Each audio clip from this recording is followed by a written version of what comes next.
Crisis, how are you, sir? There he is. There he is. Yes!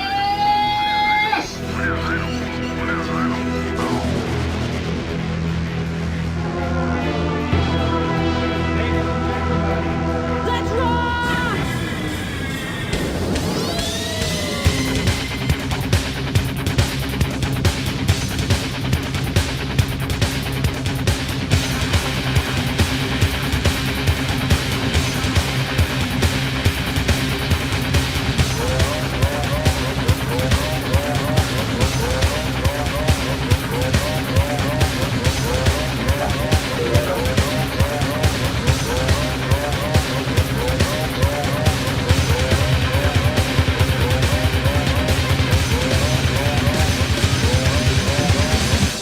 Be quiet.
ID Crisis, how are you, sir? There he is. There he is. Yes!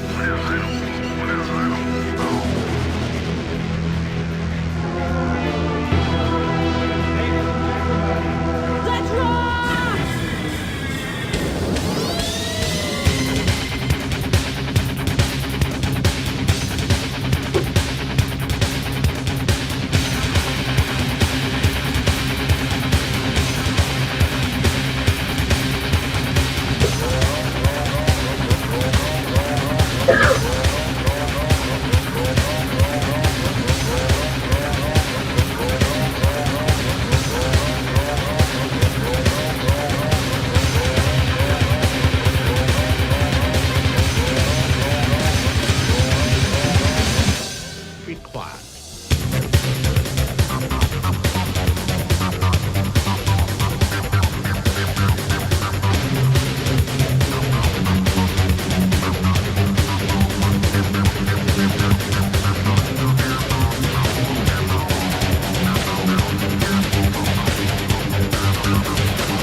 So here it is. First time ever using that intro video.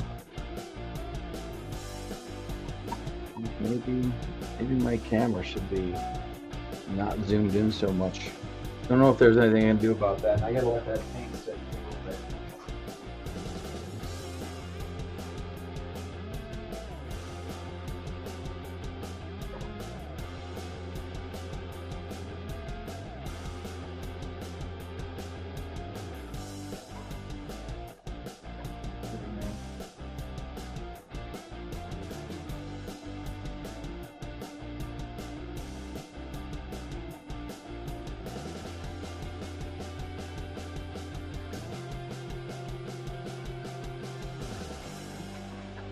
I guess that's as far as how far out as it gets. Anyways, so I'm working with I guess they consider a bright red. I don't consider this a bright red. I just want to add some color to this piece right here. I got somebody clearing some parts for me. The last panel that I did, the Cyber Fraud panel, that's going to get clear coated and then shipped out. So today, right now, I'm just dressing this up. I'm going to put some same color stripes that I'm putting on this. I'm going to put on this, and then I'm going to take them out to my buddy's place on Tuesday and let him clear coat that stuff.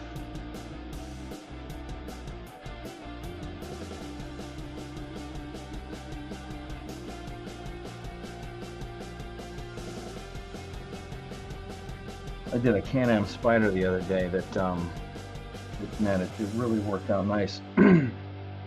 As in, the way that the paint was flowing and the weather was nice. It was in not a controlled environment. And a lot of times, when you get funky weather, that will affect the way that paint feels and reacts.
What is up, America's Shirts?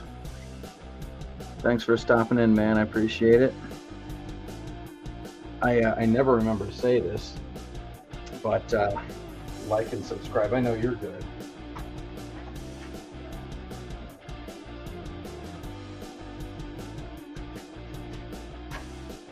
I have a Facebook user telling me I've got incredible graphics. Thank you. Thank you, Facebook user. I can only imagine. It might even be my wife upstairs, because I told her I started doing this. And sometimes I'll refer to her as Facebook user if I'm trying to get her attention and she happens to be on Facebook.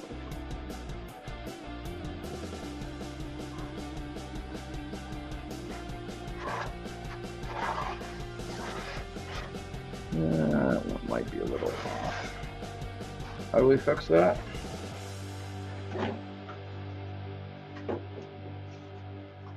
By pretending nothing really happened.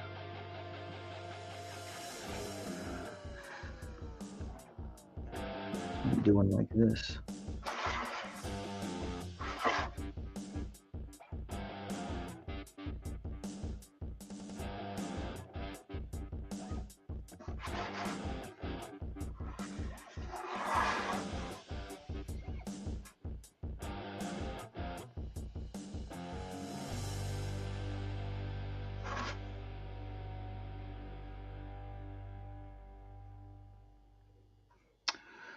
So I just have the phone sitting in front of me if I have to look up every once in a while and make sure that I'm not ignoring my massive fan base.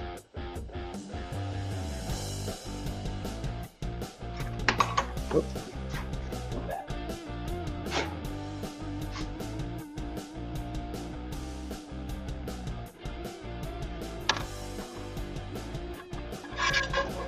I'm stopping that one there because I don't want to junk it up too much. I'm just going to put that aside here and let it dry, and then I'm going to pull this bad mofo over here and start laying down some lines on it.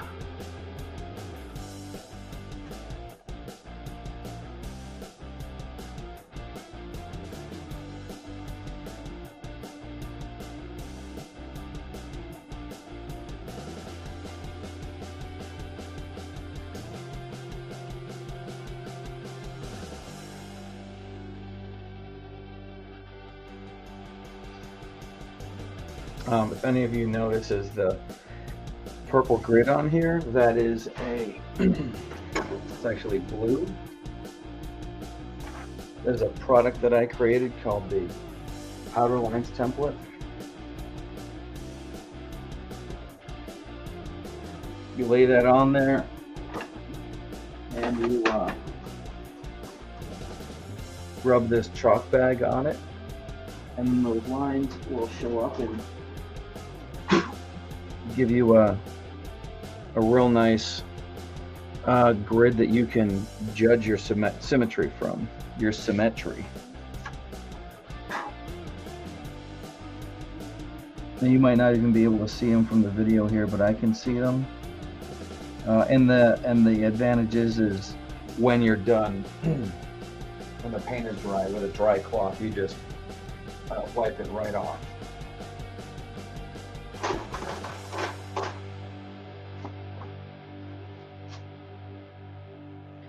What did I just do with that tool?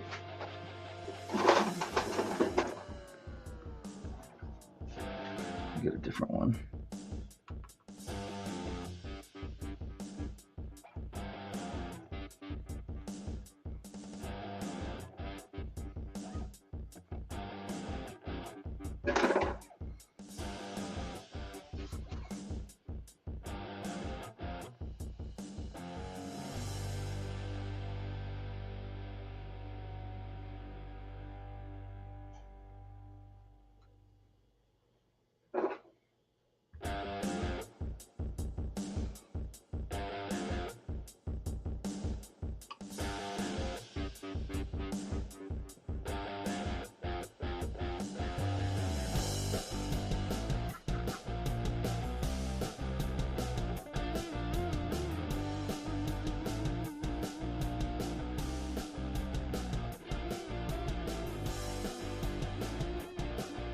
There we go. All right, ready.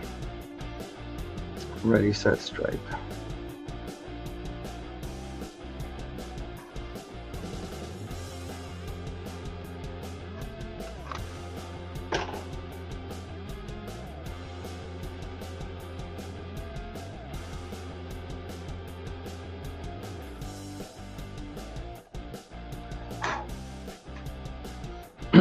And for anyone so interested, they can find the Powder Lines template at idcrisisdesign.com. You go to the shop. You can find that tool. You can find the Spinster tool, and you can buy art as well.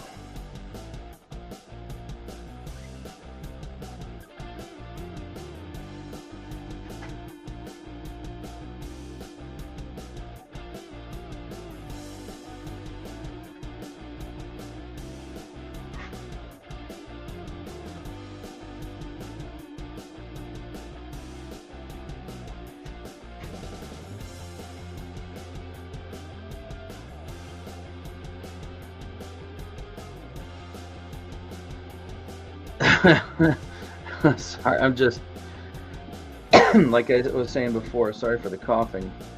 I know I'm really close to the mic. I actually can't get it to go up any higher, but America's Shirts is throwing out some, trying to make me laugh whilst I be painting. Trying to screw me up. Are you Pergonant? Pagnant? Paganindinct?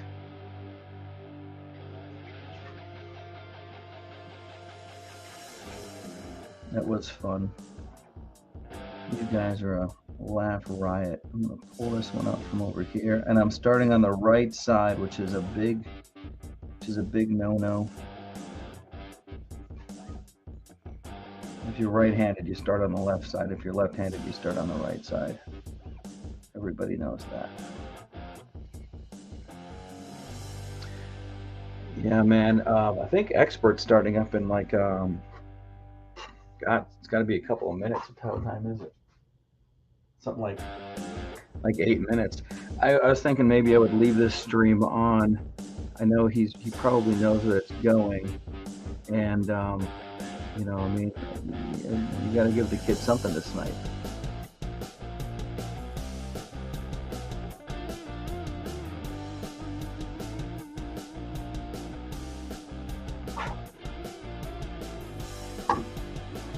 Oh, if you,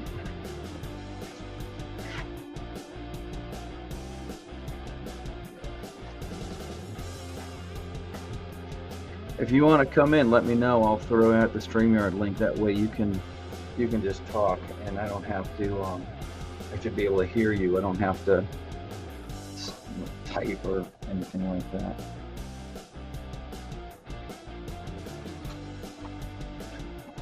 Got to try to remember where the camera's pointing.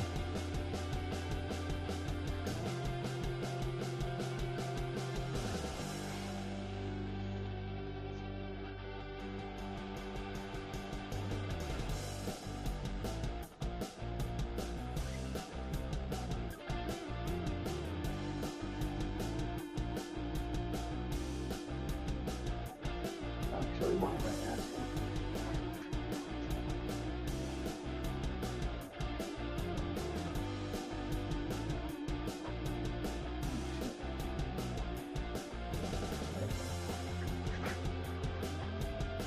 How come we don't know each other on Discord, America's Shirts?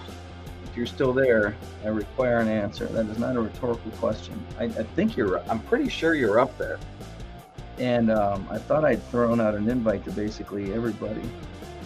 But I don't see you on Discord.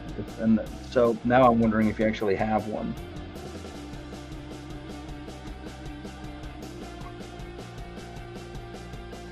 You know, I'm gonna learn from experience and leave that stripe down there as minimal as possible. Then I'm just gonna throw out some design work up here.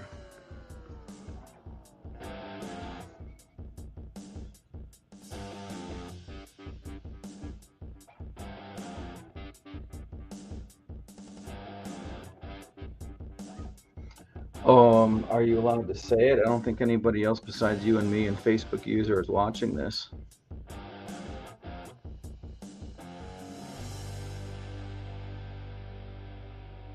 Because I go by this name on Discord. So if you want to just find me there, I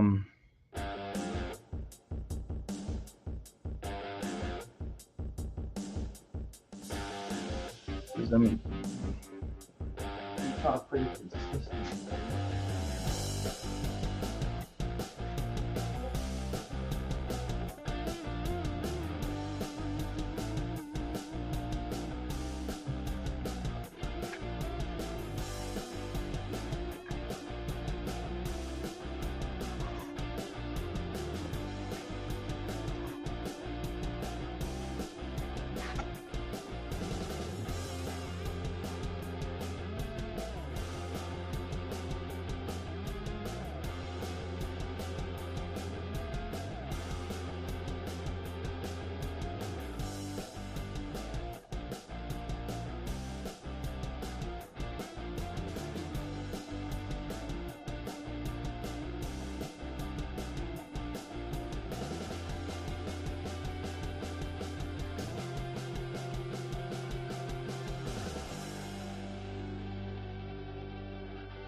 Cool. The computer's just right over there. Let me go check. Oh, look.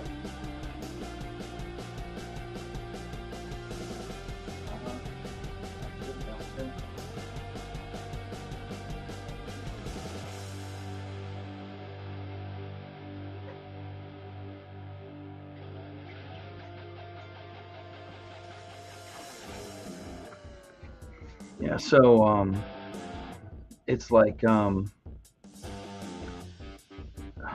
think it was on, what is it, on Twitch. I tried having a different name that corresponded to a D&D character I was using when I played with my kids, and I was like, yeah, it's probably bad for branding, so I had to change it back and do a whole, it wasn't like a bunch of stuff, but the way names work on something like Twitch versus Twitter versus YouTube, and sometimes you have to go through a whole rigmarole of crap. So I went through the rigmarole. So I'm going to try a different stroke here.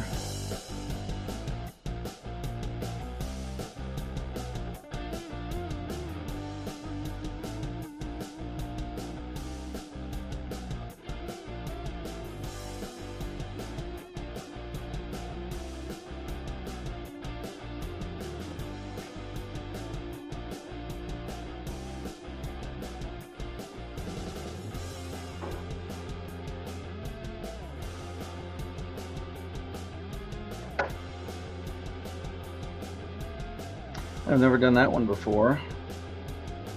Who knows? Maybe the pinstripe Illuminati will come by and take me away for doing something untoward.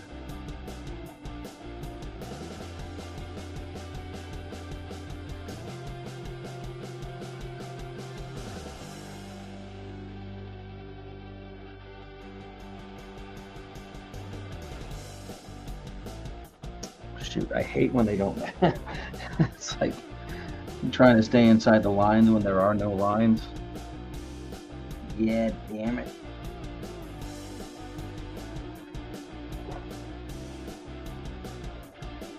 You even see that down there? I always have to try to. Pinstriping like this is. like I've got this perfectly good target right here, this square on my cutting board. And I try to keep in mind that right here, these 3 lines on this side is my sweet spot. And I think it's important for people to see, those who want to learn what it's like to palette a brush, where you're constantly shaping the brush and feeling the drag of the paint. There's a certain way that this portion of the painting is just as vital as this actually applying the paint. So I try to cram all of this in here, and I you work on a panel that's, the panel's going this way, but the camera view is this way. So it is what it is. Anyways, I'm going to be done with this color. I'm going to rinse this brush out. Have a sip of homemade honey wine. Incidentally, I've made a few batches of this on my own with different fruits, turning a mead into a mellow strawberry cherry. This is cherry. And yesterday was the first time that my beloved wife and I put a mead base together: honey, water, yeast, and it's nice. It's like it's ours. So, anyways, check your messages, America Shirts. No pressure, obviously, but I did add you as a friend, so you're a down cat.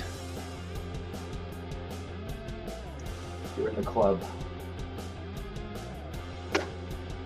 You're in the cult. Don't ever try to leave, but bad things will happen.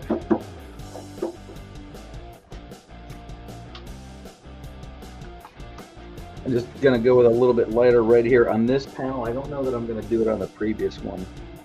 I don't want to junk that one up too much. There's already a central design element in the middle that I don't want to take away from. And realistically speaking, the fire texture that's on here doesn't need something taking away from its attention, but I felt like striping it, because I was just using it as a display panel for when I'm out doing dealership events and things like that, talking to people about what they want on their bike. And all this panel was to sort out the language. In other words, when somebody says, they have a 2000 fill in the blank Harley Davidson, yada yada, and they want flames, I use this to say, well, do you mean fire, or do you mean like hot rod flames? Because it only takes one time for that conversation to go wrong before it's too late, and then you start making panels like this, going, I'm never going to be misunderstood again.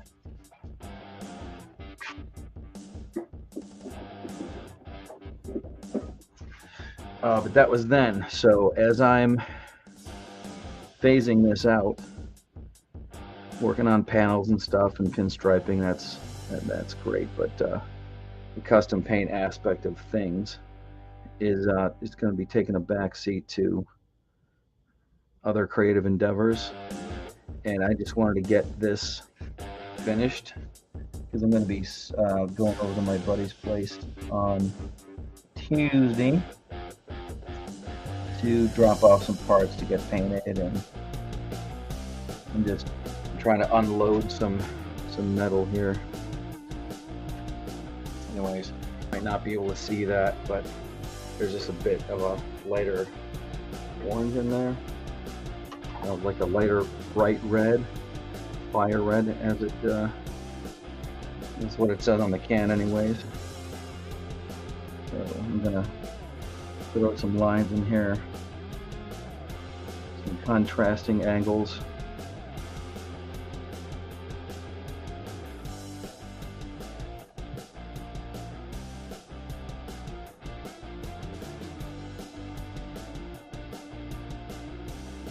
Not a ton.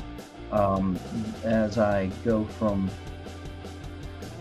darker colors to lighter colors, I want to keep the design more simple. So let's see, where do I go from here? And there is these designs tend to paint themselves aspect, but you are still responsible for the end product, so.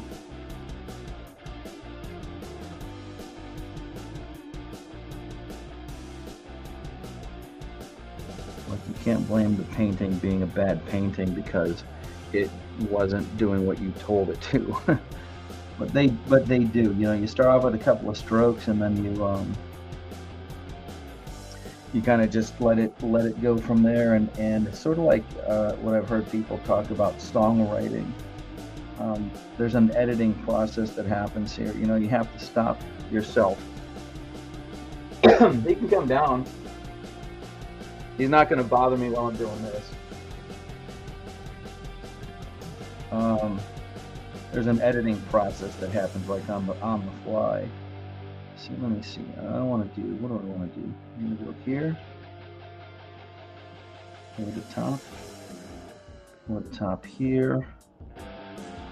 Again, I don't want it to be too confusing.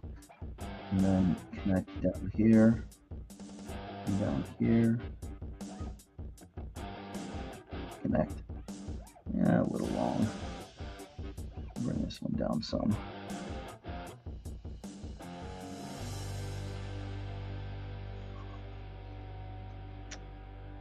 And we'll connect it there. I mean, I'm good with that. I like my action here being on these corners more than in the middle. I want to be even more conservative here because you know the fire's down here, and I don't want to take away from that interest.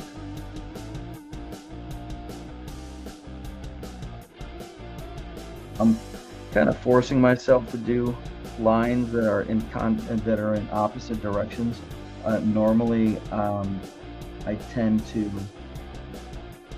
fill in these wedges where I'll put a stripe inside here, inside here, inside here, and inside here.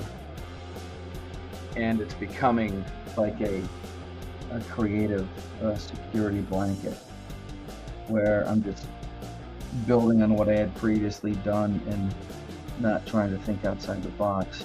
So that's why I'm sort of purposefully crisscrossing the lighter color with the darker color. And then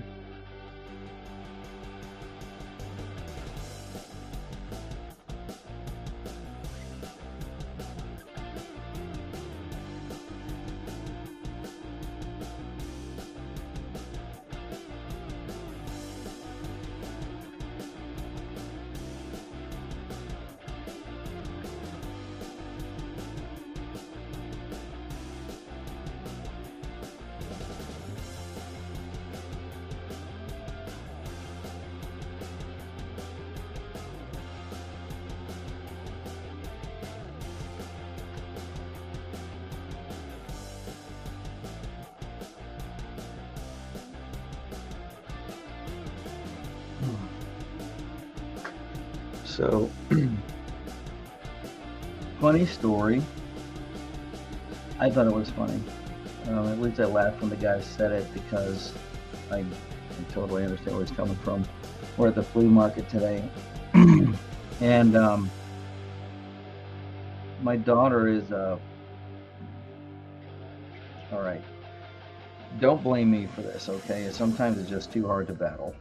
It's like my mom trying to keep me from listening to heavy metal. My daughter, she loves her Scarlet Witch, and most of her Scarlet Witch influence comes from Disney. I know. Okay, shut up.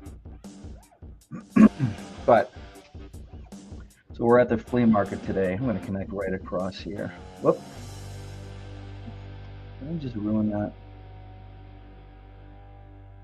Finger slid across there. And there's some dude trying to sell her a Funko Pop for $45, a Scarlet Witch. Now, the cool thing about the flea market is that most of the time those guys deal in cash, and she didn't have any, which means she had to come to me to ask me for the money, to which I started asking questions like $45 for something that you can get anywhere, you know. And this guy's like, you know, really trying to sell it to her. And I said, well, you know, one of the things that I always look out for when somebody is one of the first things that'll make me say no, or at least wait, is the hard sell. And somebody's trying to dump something on me, that's the first thing that's going to make me go, yeah, I'm not so sure. So I was like, well, you know, did you look up like online and see how much this thing actually goes for anywhere else? So she did. And she goes, that's like $27 on Amazon. I'm like, see? You know, this guy's trying to, you know, take advantage of the fact that you're just really emotional about this sale, which, why? Because it's a Funko Pop 1, Scarlet Witch 2, and so there's this really nice spot on the inside of this flea market. There's a comic book shop. In fact, this guy his home base of operations is a little bit far. He's up in Tarentum, Comic Book Inc., up on East 2nd Avenue in Tarentum. But I don't always go to the flea market. Sometimes I'm looking for Hot Wheels or, you know, some kind of project that I don't have time for. I'm going to come up here real quick. This is getting more confusing than I'd like, but I still feel like it's nostalgical. So anyways, we're looking for some Scarlet Witch stuff, and, you know, she's not a main character, and the guy behind the counter is really helping out. He's like, you know, going through boxes and looking for a Vision and Scarlet Witch 12-part series from back in the day, which I've got this number 12. I've got no idea how it ended up in my collection, but it's there. I'm like, all right, well, you know, it's something to build on. So she goes and she finds number 1, 2, 4, and 5. She's like, then I have number 3. And I said, well, you know, welcome to the world of comic book collecting. And without missing a beat, the guy standing next to me goes, run while you can. Just like, you know what, you're absolutely right. I mean, I'm trying to fill in holes in a comic book collection of books that I honestly, like, I have this number and I've got this number, and I'm trying to, you know, fill them in of a set of comic books that I honestly haven't even read yet. I'm going to someday when I'm not so busy, but as of yet, you know, it hasn't happened. But I just thought that was funny. The guy's like, he's there with his kid, I'm there with my kid, explaining the concept of you can't always get what you want. Thanks, Mick Jagger. And he comes out with run while you can. Like, you know what, you're absolutely right.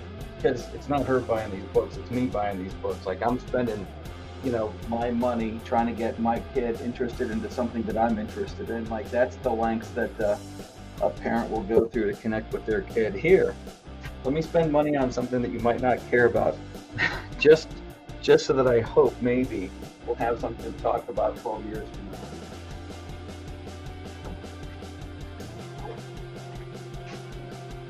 That's dedication. That's dedication right there. Last color, just some standard orange. And palette in some catalyst. The catalyst here is to harden the paint so that whenever it gets clear coated, it doesn't automatically wrinkle up which is always a concern when you put urethanes on top of enamels. You're putting a very harsh solvent on top of something that isn't really compatible. So if you don't harden it, it will wrinkle and it'll lift off the surface like a bad model decal. If anybody's ever had that experience, I know I have.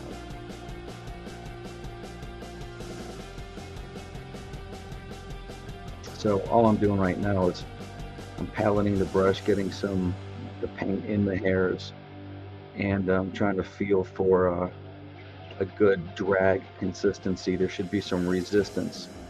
It shouldn't just, I don't want the brush to slide all over the place. When the paint's just a little dry, not dry, but it starts to get more gelled, a little bit more thick, then that helps you steer the brush so that the lines come out nice and skinny on a turn, and they don't flatten out and go and flow all over the place.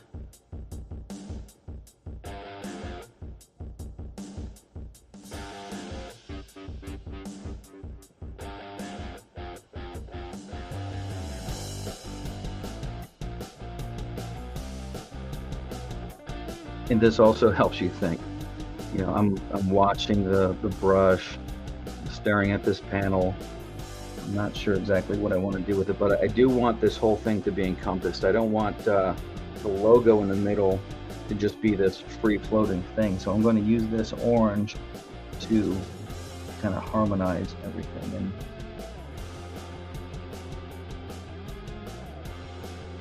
and help it all become all part of the same piece.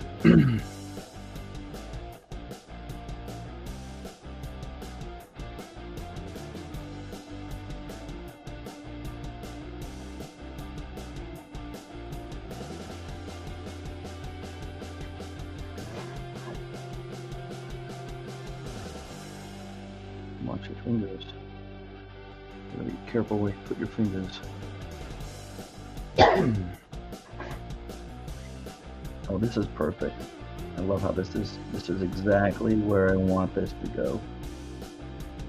One here. One here. Boom, it just fits perfect right in there.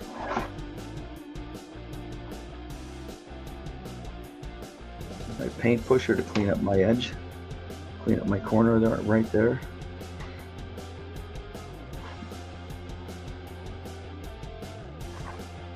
Let's come up here a little bit.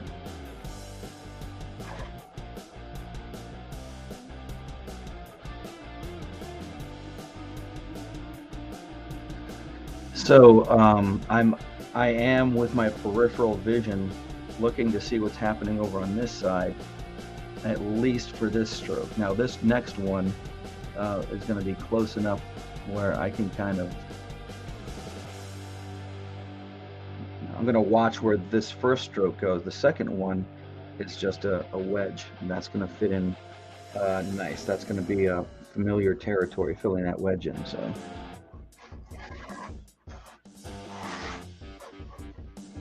And the reason I'm turning this around, not that it's always, you're always able to do that. You know, when you're working on a bike that's standing there or in a car that's standing there, you're going to have to stripe in different directions, upside down in some cases. I can attest to that. But anytime that you can turn a piece around or flip something over so that you're using top-down strokes, go for it.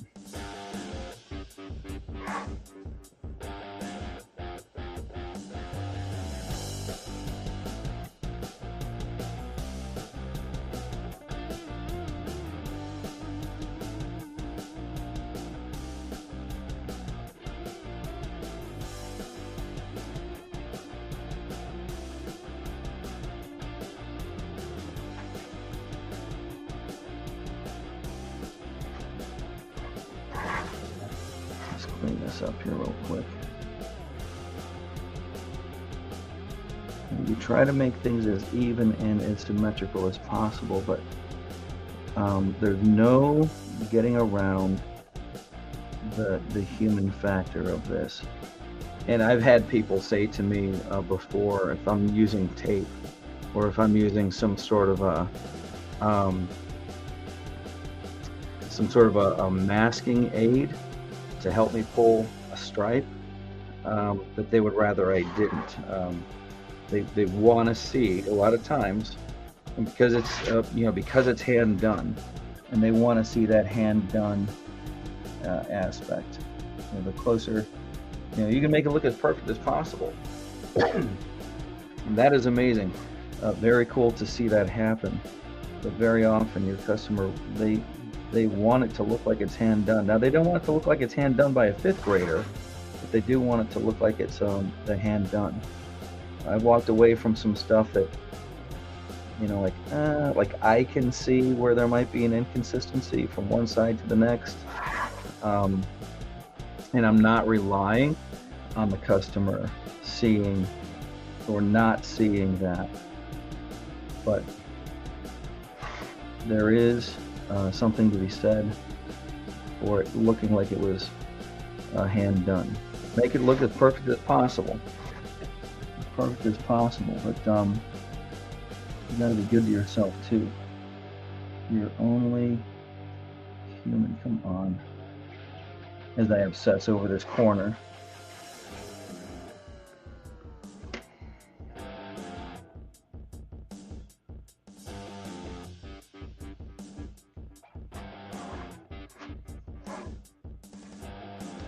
Right, so what do I want to do here?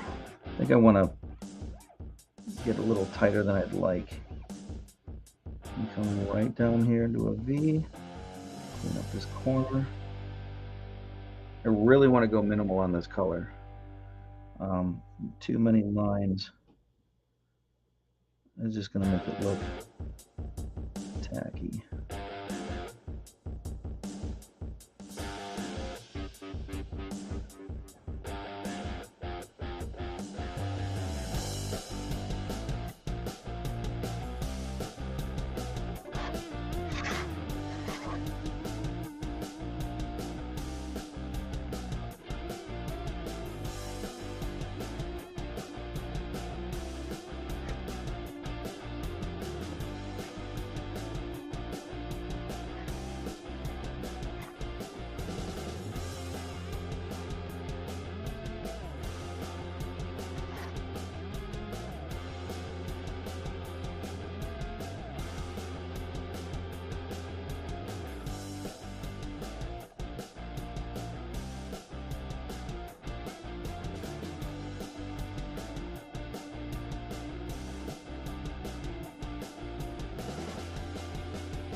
I'm almost done here. That'll be nice. I feel like I accomplished something. weekend. And just having design elements like this not connected to anything else, but for that they cross over previous lines, that's also outside of my comfort zone. I end up doing this thing where I feel like I'm not just, pinstriping a panel. I'm drawing a maze, and it tends to make things tight. And I really need to learn how to spread out and just, screw it. Just because I didn't see it happen before doesn't mean it can't happen now, Like, I don't have to find a way for shape 1 to connect to shape 2. I'll do it right here real quick, just because there's a little bit of space in here that I want to fill in around these holes. I'm going to try to find some nuts and bolts that I can screw into those. And if it was originally, it was part of like a kind of a pinstripe triptych. I had another panel like this hanging up here and another one hanging down here, and they were connected by chains. But I just felt like doing something different with them this fine Sunday.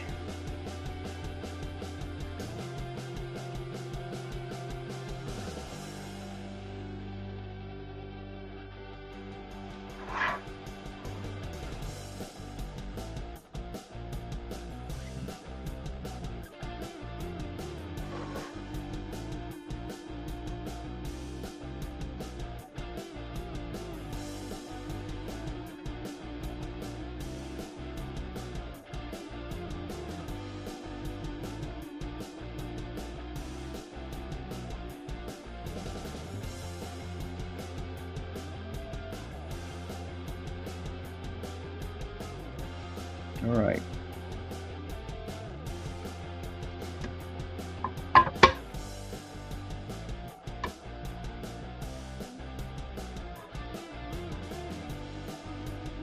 I'm gonna call this one. That's good enough for me. Get it cleared tomorrow.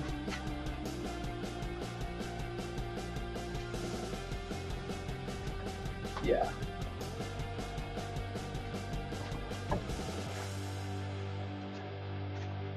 I just put a little bit of orange in this, and then this one will be done too. Maybe here. Bam. Bam. Bam. I guarantee that dog is barking at nothing. I guarantee it. I know you can hear him. I'm just saying. I got $100. It says that dog is barking at not a damn thing.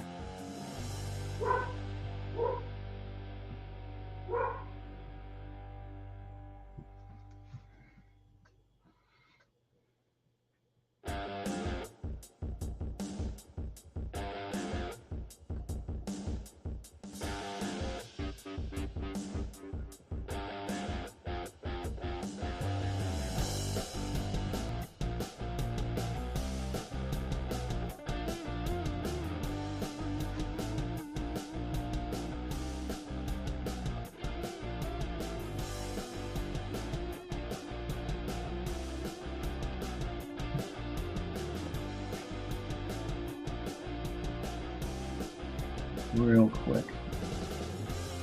Like, I feel like if I paint as if I'm in a hurry, because I mean, it's not like I want to get it over with, but I kind of want to get it over with. That is the thing that's going to make me not junk it up.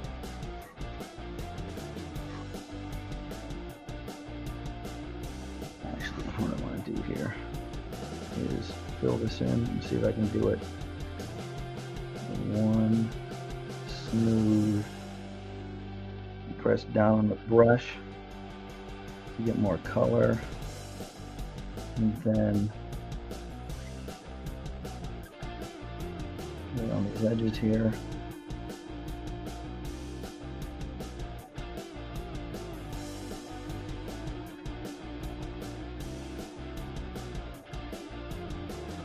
That's good.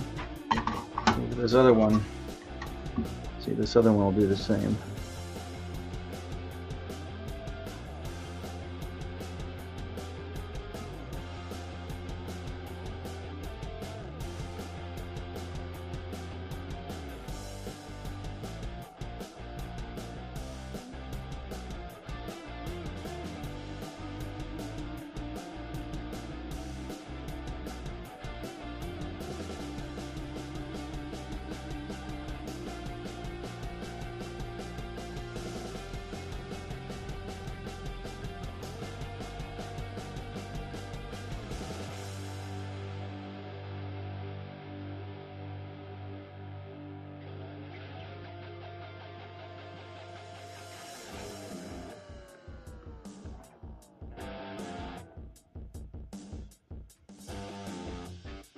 Alrighty. Good there.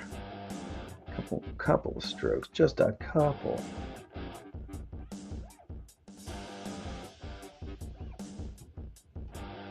I'm just gonna follow what I've done already. Kind of take it easy on myself.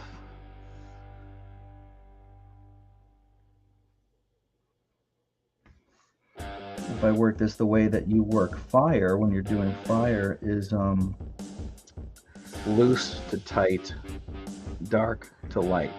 So you do your reds, very fluffy on the outside, oranges, and then you can see in this fire texture that the closer you get to those hot spots, now the tighter you make things.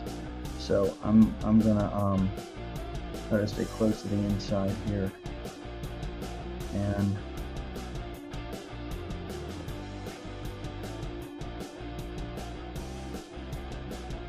put a couple of lines. I might fill this in real quick with something bright. Oh, baby.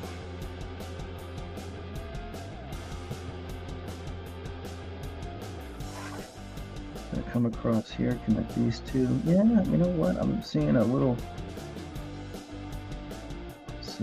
unevenness there, but might be the kind of thing that only I notice. And we don't want to point out my mistakes to the entire my shortcomings to the entire internet.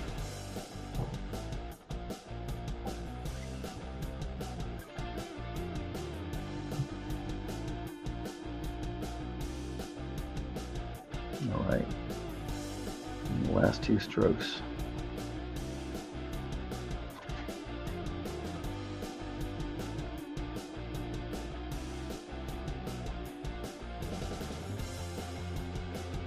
Boom.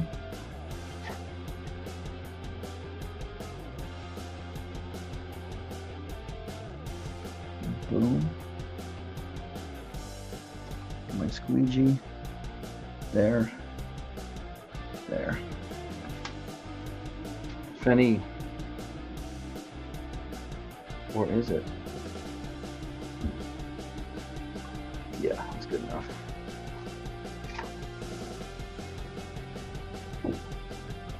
Is a GED. It was already cool with the fire on it, but right now I would just consider that as a good enough design. This here is a lacquer thinner and